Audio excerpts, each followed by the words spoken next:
सुभद्रा योजना कौन कौन डॉक्यूमेंट आवश्यक आपण पाखे कौन कौन डॉक्यूमेंट नहीं गला आपण आवेदन करेंगे योजना बयस प्रमाणपत्र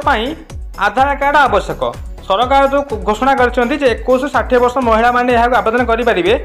हूँ आधार कार्ड जो उल्लेख होता जन्म तारीख कि ग्रहणयोग्य जोटा कि जुलाई 1 सुधा बयस 60 वर्ष भितर होता आवश्यक आधार कार्ड सह लिंक होता मोबाइल नंबर दरकार अच्छी आधार कार्ड आपको मोबाइल नंबर लिंक करने निहा दरकार जदि आप मोबाइल नंबर रे आधार कार्ड लिंक करना जल्दी नहीं करनी जो महिला या आवेदन करेंगे कि स्वामी इनकम सर्टिफिकेट दरकार अच्छी जदि झील मैंने आवेदन कर बापा इनकम सर्टिफिकेट नहीं गले आवेदन करेंगे परिवार आय वार्षिक 2.5 लाख रु अधिक हो बाद पड़े जदि परिवार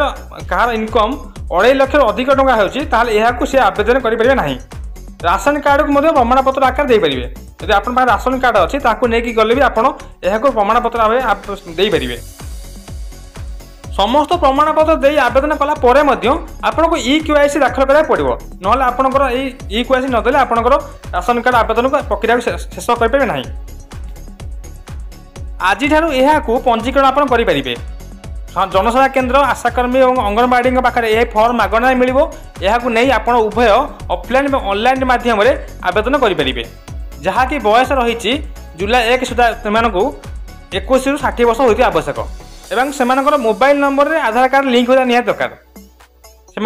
से आवेदन करेंगे।